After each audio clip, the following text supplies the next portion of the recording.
Eh bien, chers frères, si quelqu'un vient à moi sans me préférer à son père, sa mère, sa femme, ses enfants, ses frères et sœurs, et même à sa propre vie, il ne peut pas être mon disciple.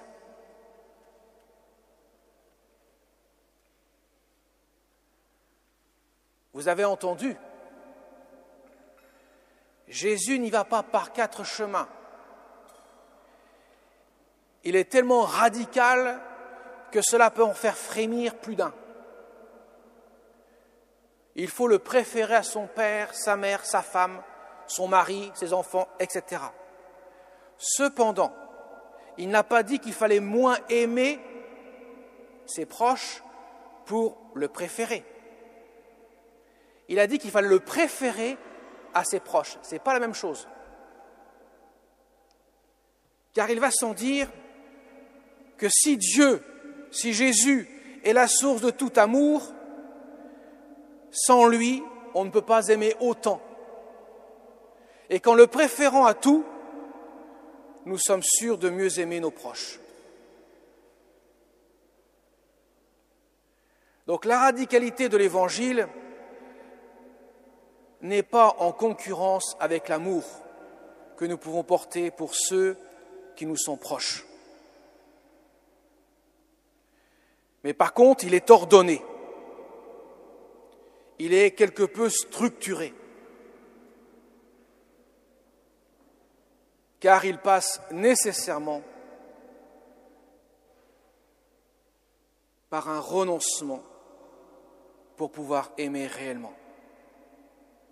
Puisqu'il ajoute, et cela en donne la compréhension de ce que je viens de dire à l'instant, celui qui ne porte pas sa croix pour marcher à ma suite ne peut pas être mon disciple. Et à la fin, celui d'entre vous qui ne renonce pas à tout ce qui lui appartient ne peut pas être mon disciple. Il va sans dire qu'il y a un renoncement. Le renoncement est une des caractéristiques essentielles, fondamentales dans l'acte d'aimer. Il n'y a pas d'amour sans renoncement. Alors c'est vrai que ce n'est pas à la mode ce que je viens de dire, puisque ce n'est pas ce que le monde transmet quand il parle d'amour. L'amour souvent rime avec sentiment, avec guili-guili dans le cœur, avec émotion, tout ce qui fait plaisir, entre autres. Mais cela n'est pas la caractéristique essentielle de l'amour.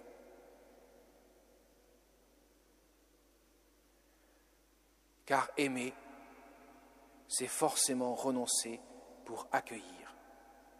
Jésus l'a dit lui-même dans l'Évangile. Il n'y a pas de plus grand amour que de donner sa vie. Autrement dit, d'y renoncer. Pour aimer ses amis. Ça veut dire concrètement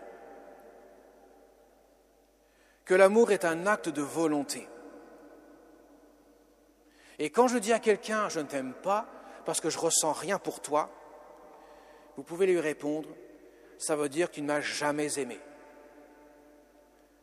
Parce que l'amour, ce n'est pas ressentir.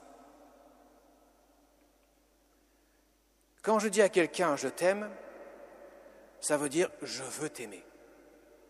Je t'aime avec ma volonté. Et je suis donc prêt à me donner à toi et à te recevoir. Ça, c'est la caractéristique essentielle de l'amour. Dans l'amour conjugal, dans le sacrement du mariage, le prêtre, quand il pose la question aux mariés, il dit bien « voulez-vous » Il ne dit pas « est-ce que vous avez des sentiments ?» Voulez-vous prendre pour époux, pour épouse ? Et les mariés se disent aussi « je te reçois ». Ainsi, mes chers amis, une fois posé ce qu'est réellement l'amour, on peut comprendre ce que Dieu attend de nous. Quand il nous dit de le préférer à tous et à toute chose, ça veut dire concrètement Je ne peux pas vivre comme si Dieu était une parenthèse dans ma vie. Je ne peux pas m'arranger pour lui dire « Écoute, j'ai besoin de toi de temps en temps, ok, je te parle. Mais le reste du temps, laisse-moi tranquille. » Non. Même si je ne le formule pas comme cela, cela peut se vivre comme ainsi. Ça veut dire, le préférer à tout, ça veut dire effectivement accueillir sa volonté. Ça veut dire lui faire un acte de confiance absolue. Je ne peux que m'approcher de Jésus et lui dire « Seigneur, j'ai confiance en toi. » Tu me demandes, par ton commandement, d'aimer mon prochain. Il est difficile à aimer, mais tu me le demandes, je le fais. Je l'aime avec ma volonté, même si mes sentiments sont encore très loin, mais avec ma volonté. Je lui veux du bien. Quand tu me demandes de garder l'espérance en tout temps, ça veut dire que même dans les épreuves où le désespoir peut me guetter, où le désespoir de ce monde parfois, surtout si je suis confronté personnellement à l'épreuve et à la maladie, à je ne sais quoi encore, qui est pesant, peut me faire douter de la puissance de ton espérance. Non, je ne doute pas. Je te fais confiance. Même si je n'ai pas d'espoir, j'ai l'espérance. Vous voyez, mes chers amis, ça passe par des actes concrets dans la vie de chaque jour. Dieu n'est pas un étranger. Il doit être au cœur de ma vie. Et cela est absolument essentiel pour un chrétien, pour être un disciple. Car Jésus a donné sa vie sur la croix pour des êtres qui n'étaient pas aimables. Le péché nous avait rendus ennemis de Dieu, nous avait rendus esclaves. Nous étions des esclaves. D'ailleurs, saint Paul, quand il parle de son frère Onésime, ce frère de charité dans le Christ, il dit bien de l'accueillir comme un frère et non plus comme un esclave. Car Dieu nous a fait frères dans le Christ. Nous avons reçu la vie filiale dans le baptême, de telle sorte que le Père voit en chacun de nous l'image de son propre Fils. Et en ce sens, nous ne pourrons être que redevables devant Dieu lorsque nous paraîtrons devant lui. Saint Jean dit, nous le verrons tel qu'il est parce que nous serons semblables à lui. Dieu nous élevera tellement haut que nous serons semblables à lui avec la grâce qu'il nous donne. Comment ne peut-on pas lui faire totalement confiance? Cela demande bien sûr réflexion. Mais Jésus dit bien dans l'Évangile, celui d'entre vous qui voulant bâtir une tour ou qui part en guerre contre quelqu'un ne commence par s'asseoir. Ça veut dire commence par réfléchir pour voir ce qui est en jeu. Mais la vie moderne nous fait plutôt mettre la tête dans le guidon sans savoir où nous allons.